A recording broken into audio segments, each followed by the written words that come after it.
Ang inyong kusgan nga tinugtan sa balita ug kasayuran. sa tibuok Kabisayan. Mao kini ang balitang true kuno. Mga balitang init ug usahay makalibog. Ani ana alang kanini. Ako si Erica Jane Disilerio. Ug ako si Charles Darwin Sabikil. Maghatag sa balitang true kuno.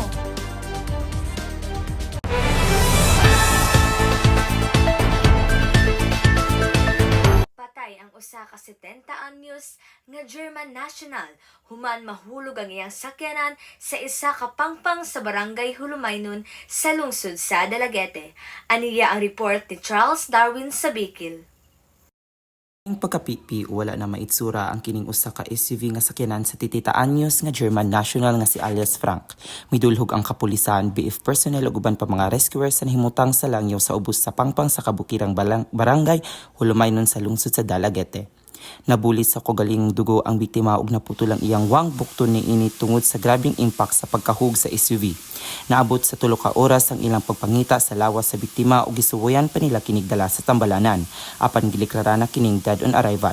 Sa pagkasusi sa kapulisan, matupad ni Police Major Vincent Zuzu Brado Hipi sa Dalaguete Municipal Station, paatras ang pagawas sa biktima sa iyang sakyanan sa ilang parking area at bang sa ilang panimay nga direksyon sa paatras ng sakyanan sa ilang langyaw. Nahimutang ang pangpang nga gibanabana ang may gilawman nga 600 feet. So naman no, patay naman ang tao mo. Tuwa naman, pagpas naman lang. Siguro ma'am, nahanad kami siya siguro ma'am ba na matansya-tansya ragon niya ma'am. Okay? So di na ito ma-discount ang possibility ma'am ganyan mong gingon. Baka instead of brake, ang accelerator yung tamakan. Or tungod sa kanabang termino niya gibuhat, or ba o na-use pamilya na niya, siguro nakuhan gid niya ma'am nga nasipyat gid siya tigayon na. Samtang luwas ang 3 anyos nga apo sa iyang asawa nga sakay sa sakyanan, naglingkod pamatok kini sa likod sa driver. Pang man ang sa iyang nakuhanan ma'am, wala na niya mabawi ma'am. Motong nahulog ma'am niya, ang sakay niya ma'am, kanang 3 years old man, bataan ma'am. Apo sa iyang asawa ko no ma'am. Then iyang siguro ang bata ma'am, wala ba mura pag ikuha niya nga maluwas ma'am, motong bata nasahit sa kahoy. Pahimangno ni Zuzubrado sa publiko nga bisan pakabisado ang lugar mas maayong aduna gihapoy makagiya diha sa pagbaking o sa pagparking.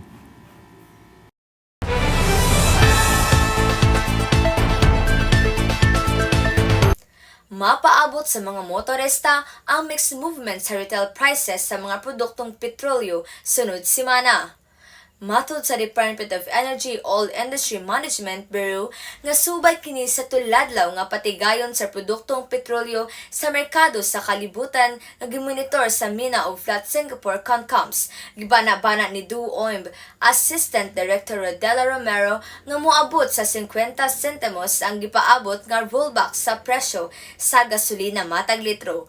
Wala hinuoy na panglantaw nga pag-irog sa presyo sa krudo apan 10 centimos ang napalantawan sa pagsaka sa kerosene matag litro. Hinuon masay kung tukman ang kantidad sa pagminos o pagsaka sa presyo sa produkto sa petrolyo karong Lunes. Erica Jane Disilerio, Balitang True Kuno.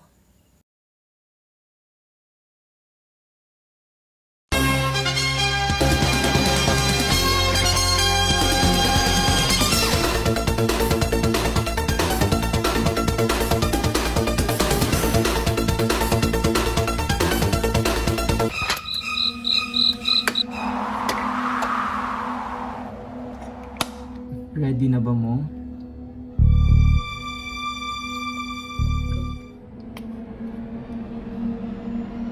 May bad energy ba dito?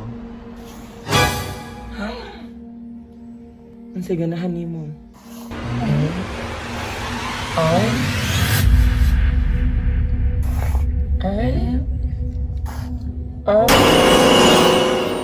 Milo? Ton?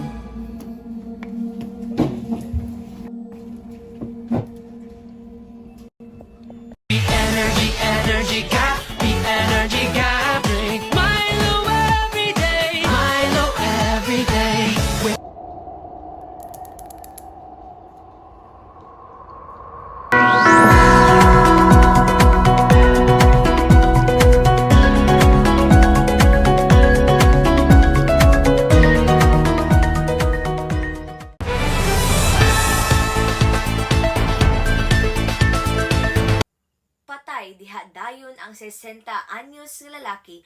Human po sila sa iyang manghud diha sa lungsod sa Dalagete. Niadtong Merkules sa gabi.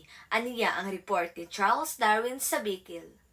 Sa imbestigasyon sa Dalagete Municipal Station, mibutho ang biktima samtang nakig-inom sa suspect uban sa iyang mga silingan, human sa kitrabahong panimay.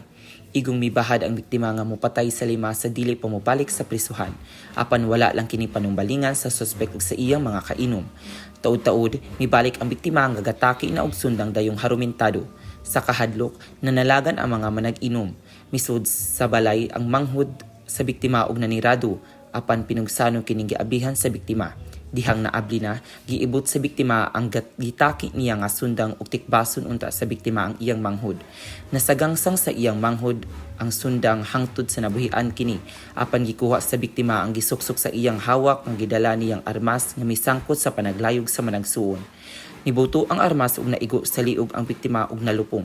Gisuwayan pa kining dala sa ospital ang biktima apan gideklara na kining dead on arrival.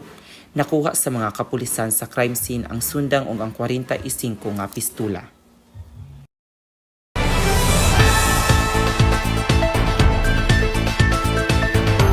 Taliwala sa gera sa Israel, usa ka subuanong caregiver ang mitabang sa iyang mga kauban nga Pinoy. Samtang Peso Lapu-Lapu City Health Desk andam mutabang sa mga kabayan nga OFW sa gera sa Israel.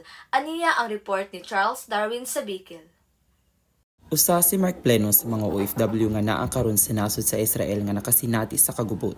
Lumad siyang taga-barangay Talamban sa Cebu ug nararbaho sa Israel sulod sa 18 isip usa ka caregiver.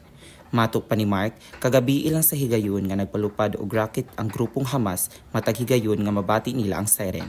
Dali-dali silang midagan paingon sa bomb shelter. Bisan pa man sa kapiligro sa sitwasyon, wala makalimot si Mark sa pagtabang sa iyang mga kauban nga OFW. Usang po ko sa contact dire sa Philippine Embassy. Through communication, kanang mga member na mo na problema, amo dayon idulog sa Philippine Embassy ug sa pagili katabang. Sa pikas bahin, walay mga taga Lapu-Lapu City nga may kabanay nga OFW sa Israel nga binangop sa buhatan sa Peso Lapu-Lapu. Aron makatabang sukad miulbo ang gera tali sa Israel ug Hamas miadtong Sabado. Ang Peso Lapu-Lapu isa sa mga accredited OFW desk katibukan. Adunay kapin nga 500 ka mga OFW gikan sa mga nakanlaing mga taga Central Visayas ang anaa karon sa Israel. Right, no? Just in case na doon natay mga relatives, no, or family members nga nag-need, no, o government intervention, no, nga magpa-rescue dito sa Israel, please don't hesitate, no, to visit our office diri sa Peso Lapu-Lapu aron properly channel nato ang ilang hangyo. Kauban si Erica Jane Celerio, ako si Charles Darwin sa Bicol. Balitang True, Kuno.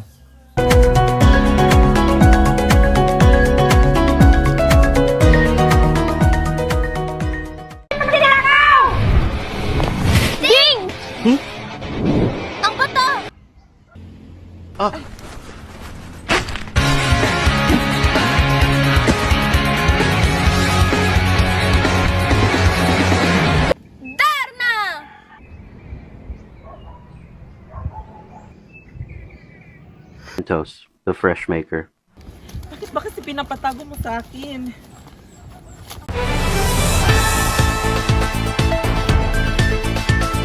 Atangiun niya sa Encantadia Chronicles Sangre, magaatubang balik sila amihan og Hagern. Human sa pipila ka tuig, magpakaaron ingnon si Metena, si Hagern ug nakasulod sa Lereo aron makuha ang itom nga brilyante. Nakikumbate si Hagern sa mga sangre hangtod miabot si Metena. Wa magdahom ang mga sangre nga mudapig kanila si Metena. Mapildi ba kaha si Hagern sa mga sangre ilabi na kang amihan? Kana ug uban pa atangi sa Encantadia Chronicles Sangre. Pagkahuman sa Balitang True, Kuno.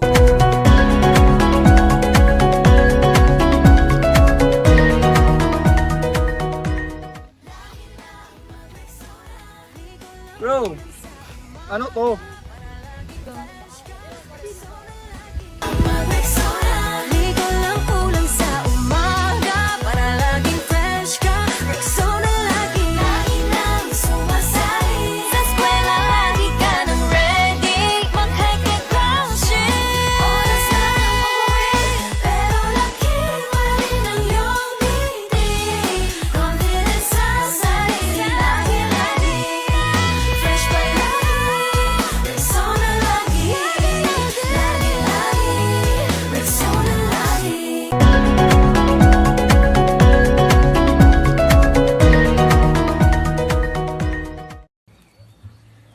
katapusan, kami nagpahinumdum sa tanan nga ang mga balita nga inyong nadunggan karong adlaw gitanyag alang sa educational purpose lamang ug dili angay dayon tuuhan nga tinuod padayon sa pag-amping, pag-verify ug paghuna-huna sa hustong impormasyon.